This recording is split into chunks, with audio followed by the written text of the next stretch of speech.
Jam istirahat sekolah sudah dimulai, orang-orang di kantin mulai sibuk. Lauk hari ini adalah daging sapi kaleng, dan si kacamata mau 1 porsi. Tapi baru saja berbalik, makanannya sudah direbut oleh pembuli di sekolah. Dia memakannya, dan keluar sebuah gigi. Tetapi dia sama sekali tidak ada masalah gigi.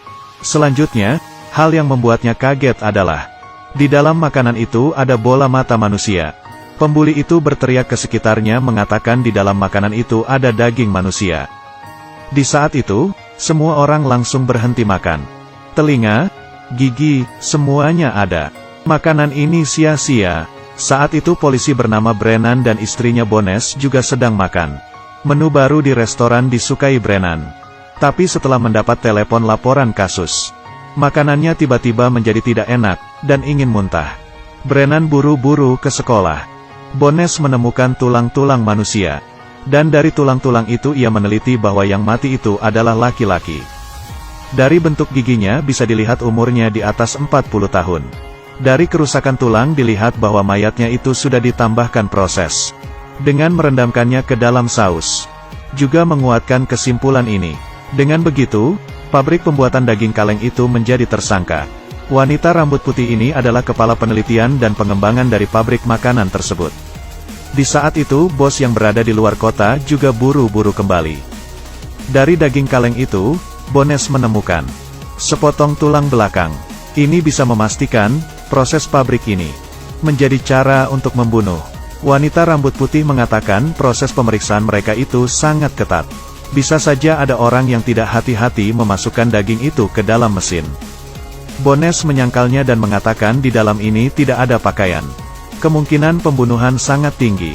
Di bagian forensik juga sangat sibuk. Mereka harus mengambil setiap kaleng dan mengambil bagian-bagian manusia.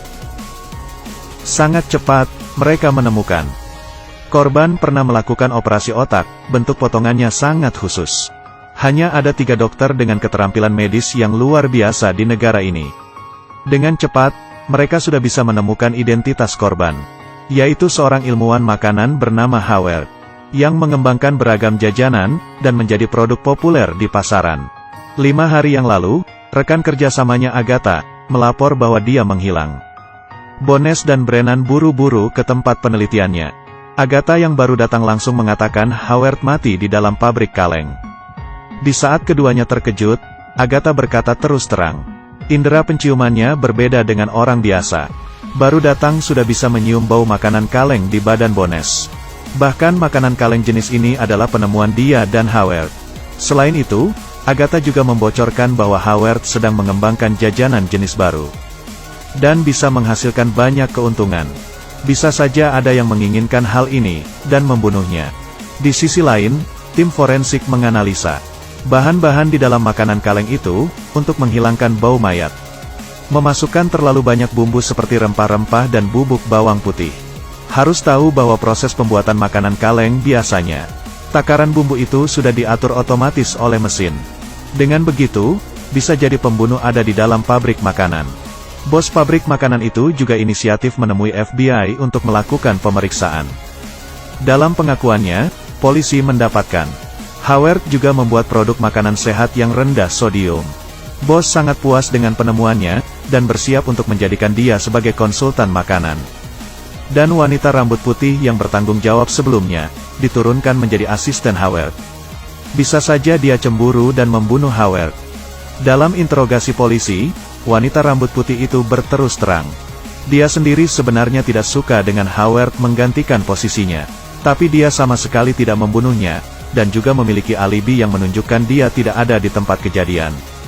Di hari Howard hilang, dia bersama 15 pekerja berada di ruang penelitian. Melakukan penelitian tentang penggunaan serangga sebagai pengganti protein makanan.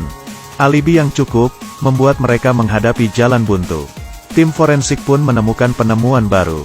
Mereka menemukan di area pergelangan tangan anterior kanan dan kaki depan kanan di tulang yang patah.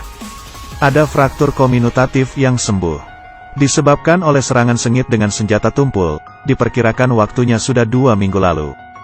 Tetapi dari data pengobatan Howard, 2 minggu lalu, Howard hanya mengambil obat penahan sakit dengan alasan tangannya terkilir. Ini jelas kurang tepat. Yang lebih mencurigakan, Howard yang tangannya luka seminggu yang lalu masih bisa melaporkan polisi ada orang yang mengikutinya, dan di hari kedua mengempeskan ban mobilnya. Howard memberikan no plat dan jenis mobil orang yang mengikutinya itu ke pihak polisi. Tetapi pihak polisi tidak menemukan data apa-apa. Kemungkinan Howard salah ingat no plat mobil itu. Dengan cepat, tim peneliti mendapatkan jenis pisau untuk mengempeskan ban mobil. Dari pecahan ban itu terdapat komponen bunga. Untuk menemukan pisau, mari kita coba pisau dari Jepang. Di waktu yang bersamaan, berdasarkan bukti catatan transfer Howard menemukan di bulan lalu 2 kali berturut-turut mentransfer uang ke seorang bernama Evelyn. Dan jumlahnya hampir 10.000 US dollar. Orang ini adalah kepala aliansi pertanian ekologi pertanian organik. Dan no platnya persis dengan yang diberikan Howard dulu. Dia yang menganjurkan makanan sehat, dan Howard yang mengembangkan makanan olahan. Jelas 2 orang yang tidak bisa memiliki persimpangan. Tetapi kenapa mereka bisa ada proses pengiriman uang? Brennan dengan berani berspekulasi bahwa mungkin Evelyn mengetahui Howard yang menambahkan zat berbahaya ke dalam makanan. Dan ini adalah uang suapan. Evelyn pun dipanggil, dengan murah hati ia mengakuinya.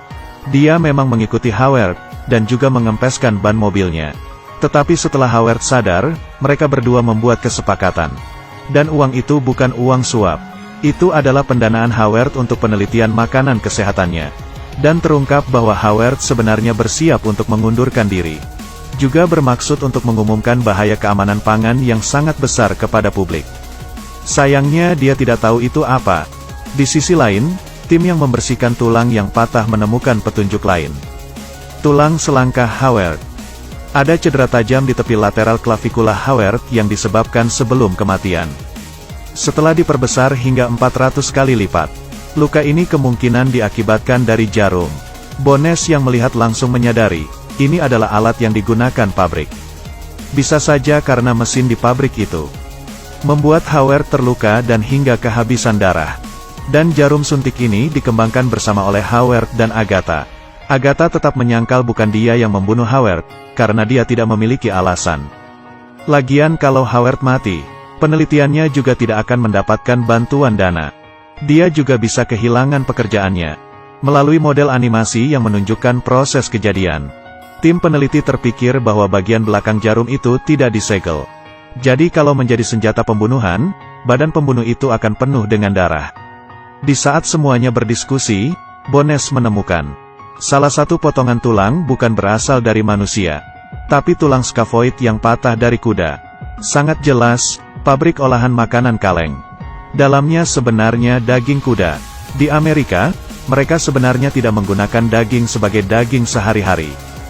Jadi tidak ada peraturan penelitian yang ketat untuk daging kuda. Dan daging kuda mungkin mengandung jenis bahan obat pereda nyeri dan anti demam.